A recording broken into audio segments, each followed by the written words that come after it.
A super special shout out to all my amazing members and patrons for going above and beyond in supporting the channel. If you want to join them, consider becoming a patron. The link as well as the associated perks are in the description down below. Hey everyone, and welcome back to the channel. So we recently finished our Wasteland only series. It was a challenge series. I was like, you know what, that's super fun. Let's do another one, melee only. So basically we're not allowed to use any bows, any kind of ranged weapons. We're not allowed to use any junk turrets, automatic turrets, not allowed to use any Molotovs or any kind of explosives. Only melee. That means knives, batons, spears, that kind of thing. We're allowed to use the sledge turret though, because that is a melee weapon. We're allowed to use like blade traps and electric fence posts. We're going to be using electricity in these builds. So yeah, that's going to be a lot of fun. This is what the map looks like. I actually generated this one on my own. For those of you guys who are on PC that want to know how to do this, down below is a link to a video explaining how to tweak the folder or the file. And yeah, you can basically make bigger cities, more cities, smaller cities, delete cities, add traders and that stuff. This time around, I only touched the cities. Last time I touched with the Wasteland only, I tweaked it so that all the traders are in the Wasteland. This time, it's just normal vanilla. Even the mods that I've installed, it's only for the food and water on the bottom left, so it's not under the tool belt. And GNS has better weather mods, so I can actually show you guys better, just for content's sake, so you guys can actually see the properly in the game as well. The backpack, all that stuff, all other modlets have been removed. This will basically be a pure vanilla except for those two small modlets. And yeah, this is going to be a lot of fun. We are on warrior difficulty, 200% XP, a 64 blood moon spawn nightmare speed. During the day they walk, at night and when they're feral they sprint. Airdrops every 3 days. We are disabling loot respawn. When we die we drop the backpack, and we lose XP when we die. Multiplayer over here. Okay, so player killing, kill everyone. This is for explosives. Technically, I can turn this off. Because it doesn't really matter, because we're not going to be using any explosives, any bolts, anything. If you have it on kill everyone, when you throw an explosive on your own face, you can die. When you put it on no killing, when you throw an explosive in your face, you don't die. But I mean, it doesn't matter. Claim size 71, so we can just claim as much as possible of base, and let's start. Also guys, you might have noticed this video is a lot shorter than the Wasteland Only series. With the Wasteland Only, I recorded 2 hours and whittled it down to 40 minutes. With this series, I'm going to be recording 1 hour and whittling it down to like 20-25 minutes. And that's because as soon as a stable mod comes out, I'm going to be releasing 2 videos a day.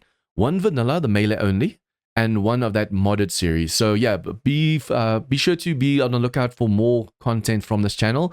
And also, please go check out my streams. I'm still doing an A21 Darkness Full stream, and I'm doing a V1 Patreon stream of the Prepocalypse mod.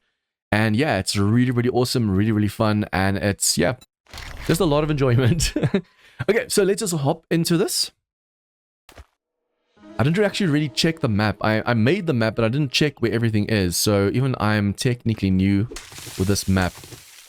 Also, let's just make sure our video settings are fine. Because I'm still playing on Darkness Falls A21, when I come back here, sometimes it's an ultra. But I do high, you turn off anti-aliasing, turn off motion blur, apply. And under display, make sure your VSync is off. If you do that, your frame rate's going to be awesome. Okay, let's quickly just get through all of these beginner challenges. So we have to get some wood and small stones. Over here, we have to craft a stone axe. We have to harvest wood and small stones. You can actually punch small. You can punch small stones, or you can just harvest them with a stone axe and it counts as harvest. I have to craft a primitive outfit. I have to wear the primitive outfit. We have to make a wooden club or bow, arrows, and then that's going to be done. And that will send us to our first trader. I want to make sure when we harvest stuff like stones and wood that we go for the whole thing. Because then we'll have a surplus of wood as well. It feels so weird having such a small storage. I'm so used to the modded storages now. But as you guys can see, and for those of you guys new to V1, from Alpha 21, they actually added this. So now if you have a quest active, it shows you exactly where that resource is. So if you're looking for like eggs or feathers, there's like going to be like this yellow icon above a bird's nest. So it's a lot easier to find them as well. And then this is what I meant over here. So this also counts as harvesting stones. It's a little bit faster than having to go and smack this boulder. But yeah, that's just another way to harvest it.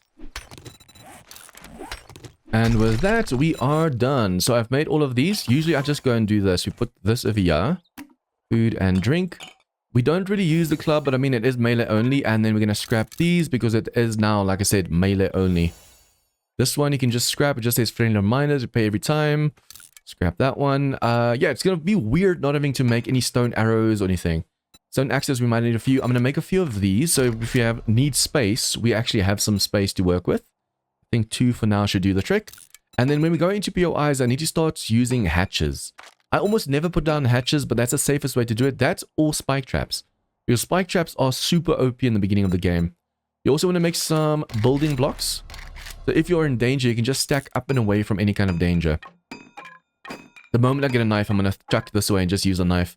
A bone knife along with the torch is like the most OP thing in the beginning of the game. So for now, open challenges window. Accept all of these. Remember guys, there's shortcut keys. This is a W for redeem. Or you can just obviously go and click on redeem, but it's a lot faster doing it this way. Okay, now it's going to send us to our first trader. Our trader is that way. Good job, survivor. I think I need to make sure that every time we come across a stump, we go for that as well. Because late game, you're going to need those honeys. Especially when you start moving away from this biome, you're going to be like, oh man, I wish I actually got more of these stumps. There's only a small chance of actually getting honey from them. But if you do get them, it's for one of the challenges of the year. So, harvest honey. You have to harvest 5 honeys with any axe. So, fire axe, stone axe, doesn't matter. Ooh, our very first zombie. I think to make sure that we don't waste time just smacking. Because in the beginning, especially with your weapons too low, I'm going to have to smack a zombie a few times. What I'll do is I'll smack it the first time and then cut as I do the final blow to it. Unless I get overrun and it's like an action scene I have to get away, then yeah, that'll keep in the shot. You guys need to see my panic, see my horror. The nice thing is here, you can actually set the zombies alight with your torch, and the moment you actually have the bone knife as well, it's fire damage from the fire and then bleed damage from the knife. I just realized as well, since I didn't activate the XMLs or I'm going to keep it like this. I'll keep the health bar off so we don't know how much is left. That's going to be way more terrifying. Usually I enable the health bar so when you look at a zombie you can see the name and everything. But yeah, this time around, let's not do that. Let's keep it a mystery. I'll also just be looting the bird's nest. I don't care about the feathers, but I do care about the eggs.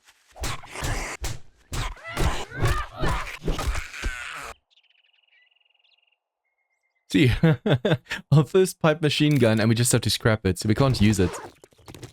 I wonder if I should actually pick up some of these stones over here. Usually you want to pick up stones because you want to have them for arrows, but since we're not using ranged, scrap items complete. But yeah, since we don't really need them, I am going to need them for cobble later, so I think I should keep or hold on to them. But other than that, there's no real need. Oh, I see a gold pile over there. I already destroyed one of those and got like 3 bones. Now I just need 2 more bones so we can make ourselves a bone knife. And I see that stump over there. Okay, so I have now destroyed, I think, about 4 stumps and not a single honey. Goes to show, that's why it's so important. Early game, when you see any kind of stump, just go for it. Unfortunately, as far as I'm aware, the stumps of POIs don't count. I don't know if it's been fixed for V1 yet, but in experimental at least, every time I've destroyed a stump and got honey from it and it was at a POI, it never ever counted. So I'm guessing it has to be part of the wild, so not part of any kind of POI, for it to actually really count for you. So we have to make sure we loot all of these workstations, and there's also going to be a cement mixer around the corner over here. The sooner we can get these, the better. I think we only have 1 city in this biome. So unfortunately, to get any more books or any more of the traders that have these, we have to go to like the desert or the snow biome or something. I'm actually thinking of going there as soon as possible. With the Wasteland only series, we went, literally only had the Wasteland, so it was very dreary.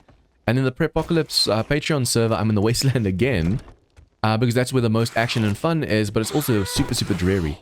So this Melee only series now gives me the opportunity to be in other biomes again, so that's awesome. Okay, shovel for our first quest. Those of you guys new to V1, basically now it gives you it's an introduction to quests. So get any special jobs. Now you have to go dig this treasure up. Usually when a treasure shrinks, it spawns in zombies. But I think with the starter one, it's only when you got that treasure. The moment you pick up the treasure, it spawns in some zombies. But usually with these dig ones, the moment you see the circle shrink, not even just when you grab the final stash, but every time the circle shrinks, it has a chance of spawning a zombie. Oh, I'll have to drop some loot over here. So every time the circle shrinks, it has a chance to spawn in a zombie, and then also when you grab the final stash. It's not just with the final stash like with the starter quests. I think I'm going to go and place my bedroll. I still have to make one. I'm going to place a bedroll down over here with my boxes, and then we might actually make a base right next to the trade over here. For day 7, I want to make sure that we have a base going. Or I think we could actually take over a POI for Horde Night. Take out the stairs, make a melee base. The thing is, I don't know how long we're going to be in the forest. I don't want to stay here very, very long. But at the same time, you don't want to waste too many resources moving to another biome right now. Or making a base now just to move later. Okay, he's bleeding. If I can with this instead of a light. Come on. Unfortunate thing is the torch uses a lot of stamina. At least he's still bleeding. You can see the blood gushing. The torch uses a lot of stamina, but if it does set them alight, it cooks them alive. Oops, oops, there you go, there you go. Now he's bleeding and on fire. Okay, I think what we will keep on us is wood, and that's it. We do have food and drink over here. The reason we're keeping the wood on us is if we loot a place and we need some storage, all we have to do is make ourselves another container. And then we just have to mark it on the map as well. So every time we loot a POI, we just have to make sure that we drop a chest outside and we just go back for it when we have time or space. And that dig quest is over there.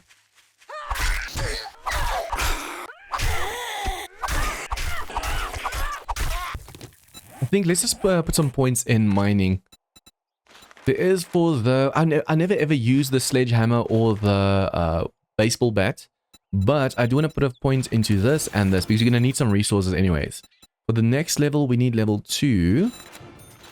We can do that. And then I want to go into this over here as well. I want to put 2 points in parkour so we can jump 2 blocks high. And I want to go put points in the knife over here.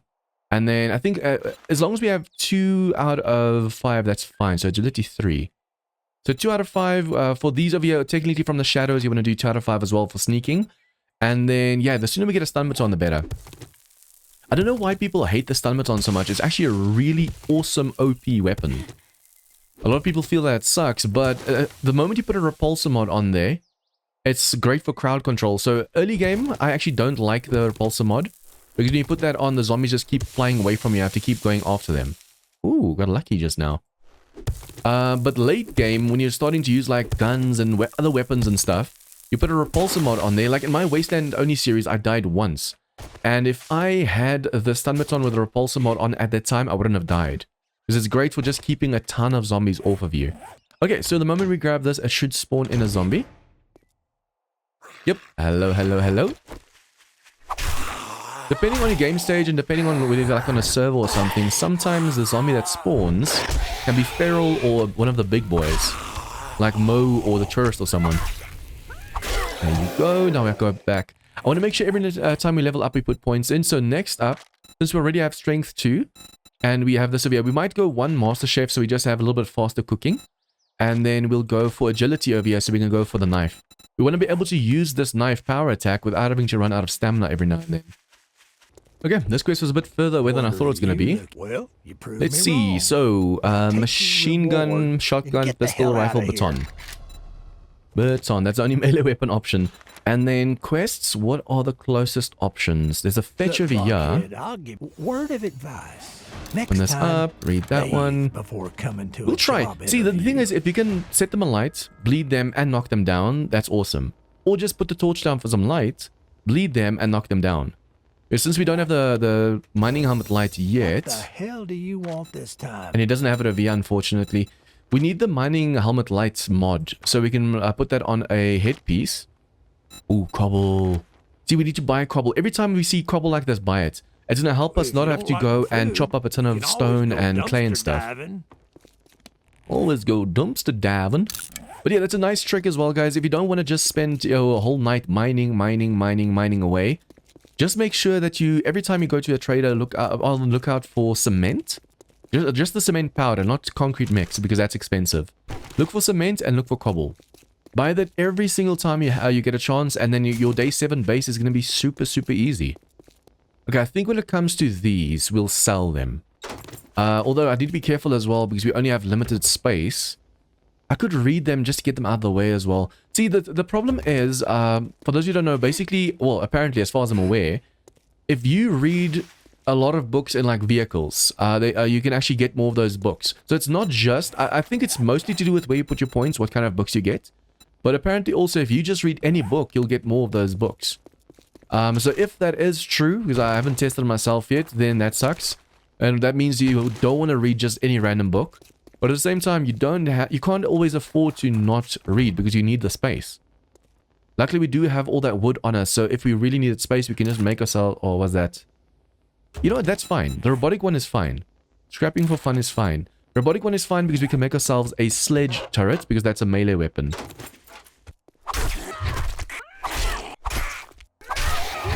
It's actually a very nice combo.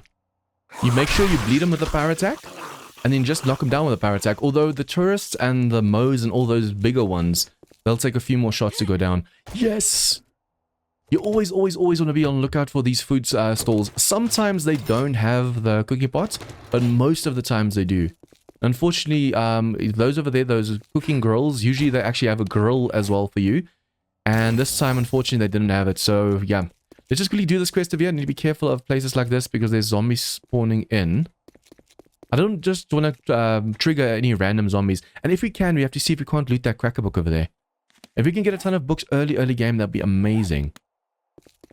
Okay, I want to make sure... Where's the limit of this POI? I think over here on the road, I'll just go and make ourselves a container. And then technically, in case you get overrun, you should already put down like spikes and stuff. Make some spikes, make some hatches. Let's see. Okay, that did not reset the box. Nice. So, in places like this, because there's no light mod yet, you just do that. Then at least you can see, kind of see where all the zombies and stuff are. Obviously, another way is to just lure them outside, so you can actually have them in daylight.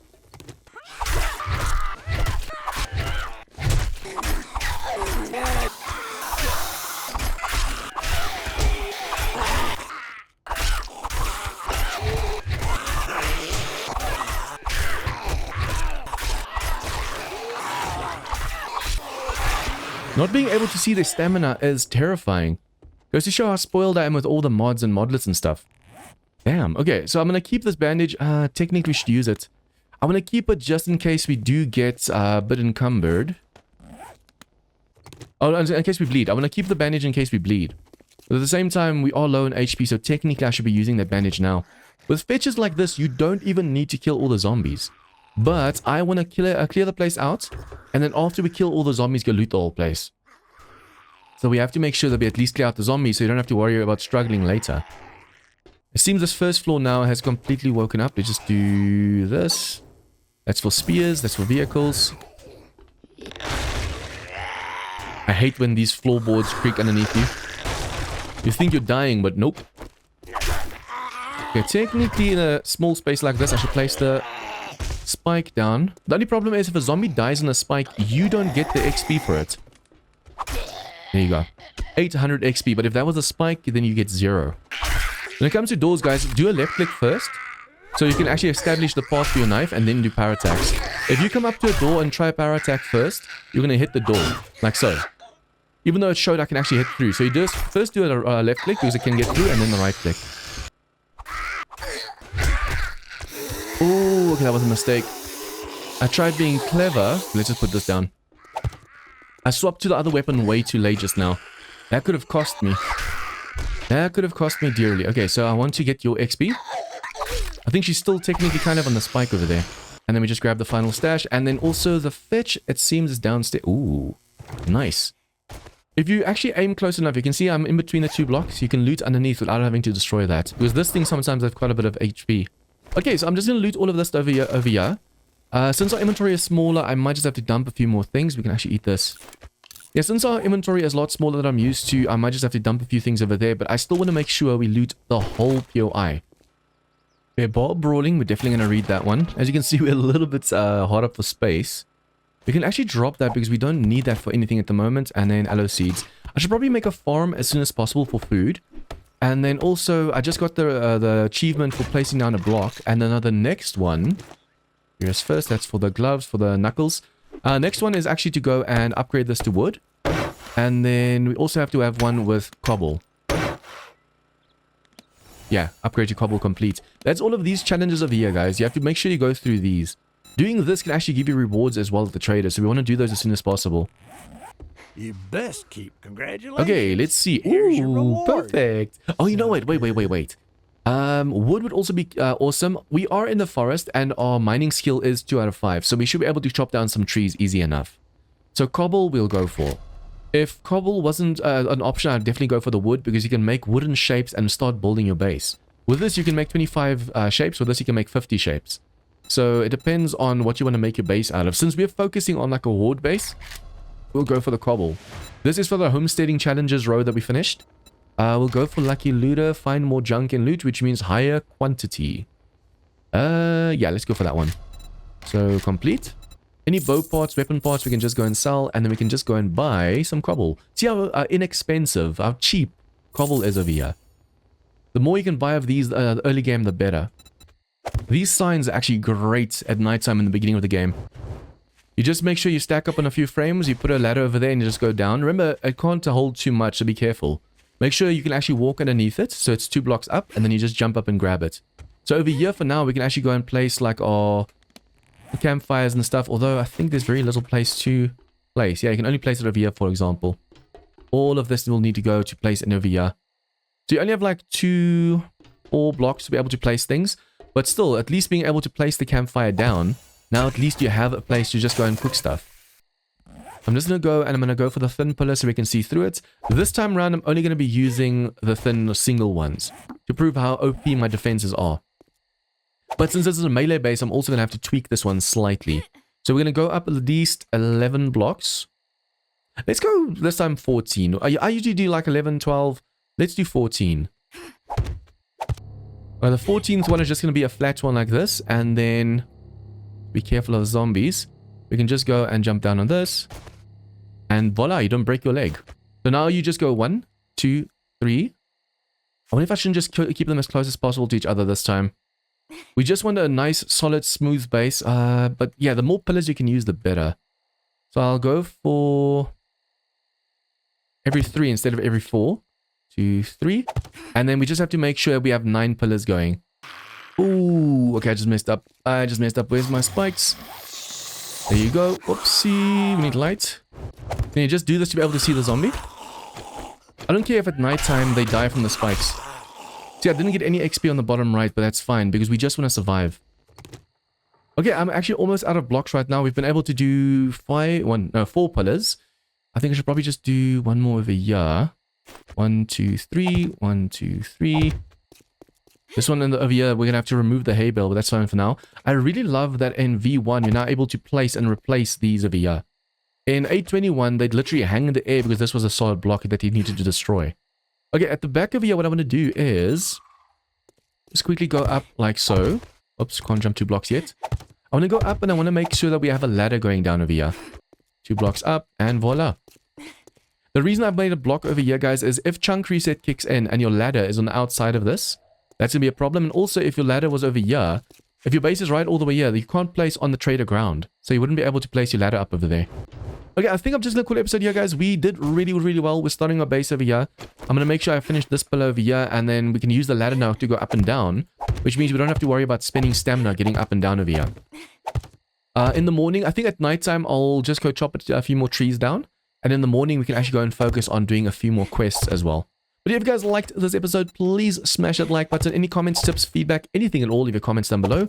And if you guys are new to this channel, please remember to hit the subscribe button for more of this content.